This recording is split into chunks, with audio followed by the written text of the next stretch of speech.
Good morning, Metalheads. Internet. Welcome to a new episode of the Metal Meltdown, and today we're looking at the latest studio album from Intronaut, entitled Fluid Existential Inversions. This is the sixth studio album from American crew Intronaut, who over the course of the last 14 years have been pushing metal to its absolute technical limits with their spellbinding fusion of progressive metal, post-metal, avant-garde, jazz fusion, and sludge. Their brand of prog metal goes far beyond flashy guitar solos and introspective lyrics, opting for weird vocals, massive soundscapes, soul-crushing riffs, incredibly complicated, mind-boggling rhythms. This is some pretty challenging music for sure. Even the most experienced prog listener would probably be taken aback by some of the ideas and sounds emanating from Intronaut on a consistent basis. But the most amazing thing is somehow they keep getting smarter.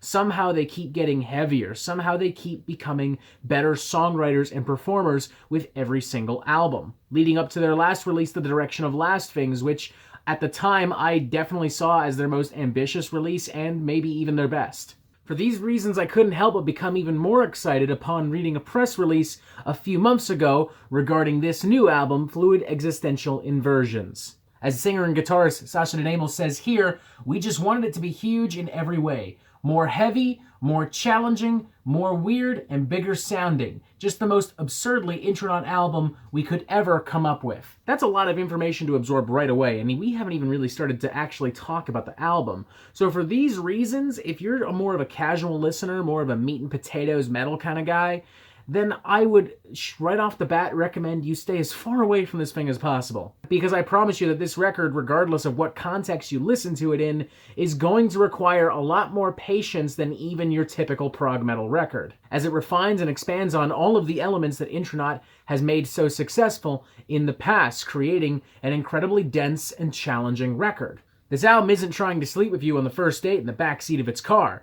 It's flirting with you. It wants to get to know you. It wants to buy you a nice meal and a glass of wine. I, for one, typically enjoy this approach to music, and as such, have very much enjoyed many of my long romantic nights spent with this brand new Intronaut record. I've had a lot of fun examining all of its layers, peeling back the skin on this beauty. And what immediately shocked and jarred me, even by the standards of Intronaut, I would now go as far as to say makes up for possibly Intronaut's best record yet. The first thing that stands out of this record is the incredible songcraft and the near surgical precision and focus of Intronaut right off the bat. The sludge metal has been toned down quite a lot, and the post-rock distractions are gone completely.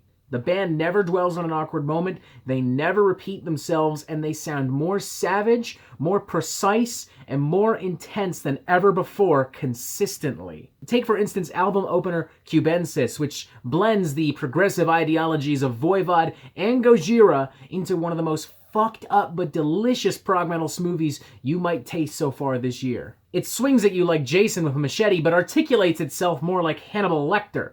It's really quite fascinating how the band balances their more extreme and progressive elements right off the bat into something epic, into something cinematic, and truly unpredictable. And the album only grows to be more bizarre, exciting, and revealing as we move on from here. Take, for instance, on the track The Call, a shape-shifting monster that balances some incredibly harsh and abrasive musical elements with spastic jazz drumming and some weird airy synths and melodies. Or on a track like Tripolar, which relentlessly pummels you with non-stop, hyper-crushing riffs and weird, demented vocals. The last few moments of this song ranks as some of my favorite material on the entire album, as Intronaut just repeatedly bash your skull in with their thick, chunky riffs. Throughout the album, I'm completely mesmerized by the songcraft and the musicianship. I mean, Intronaut have never sounded this tight, this focused, this sharp, this confident, for that matter.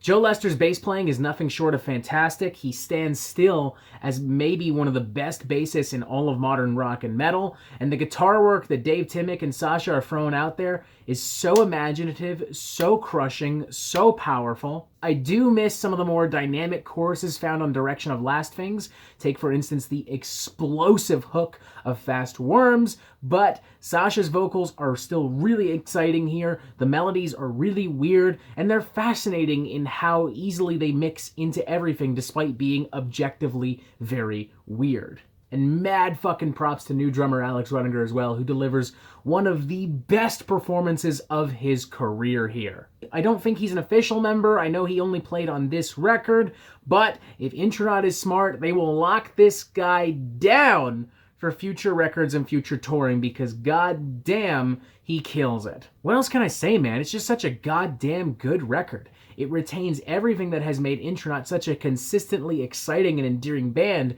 while challenging them and pushing them into some new territories. Sure, it's definitely not going to be for everyone, and it is going to require a little bit more patience than even previous Intronaut records have demanded of you. Something, by the way, Sasha reiterates himself in that same press release we read from earlier.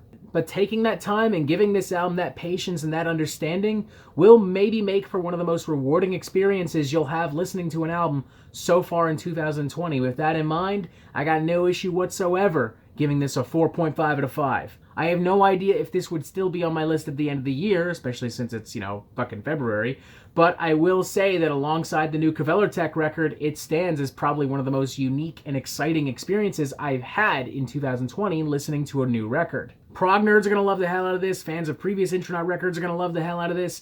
If you're brand new, I absolutely recommend it, but I would maybe say wean yourself into it first by listening to Direction of Last Things and see how you feel after that. Just a thought. Just saying.